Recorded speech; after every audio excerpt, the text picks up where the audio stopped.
Le rendez-vous sportif de Villefranche garde le même esprit. Courir entre amis ou en famille avec les enfants et profiter de la fête et de l'effervescence du marathon international du Beaujolais. Il ne s'agit pas d'être le plus rapide, chacun y va selon son rythme.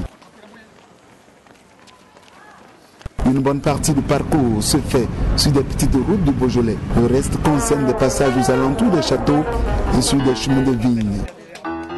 Déguisement assuré bien d'ailleurs. Le marathon traverse 12 villages avec des dégustations et des ravitaillements par endroits. Le Français Pierre Barbet, 30 ans, prend les devants de la boucle des 22 km. Il accroît régulièrement son avance sur la concurrence, fait le troupeau de bon au début du deuxième semi. Il s'impose finalement en 2h35 minutes, soit 5 minutes devant son dauphin Sébastien Baron. On est parti avec, à deux avec un athlète de Rispoli, un club par ici.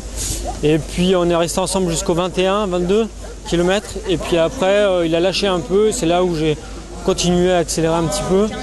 Et puis après, je me suis échappé et la fin était très dure.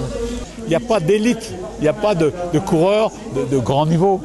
Ça veut dire que le premier gagne en 2h55, si ma mémoire est bonne, oui c'est ça. Et que, imaginons que Daouda soit venu, il vaut 2,24.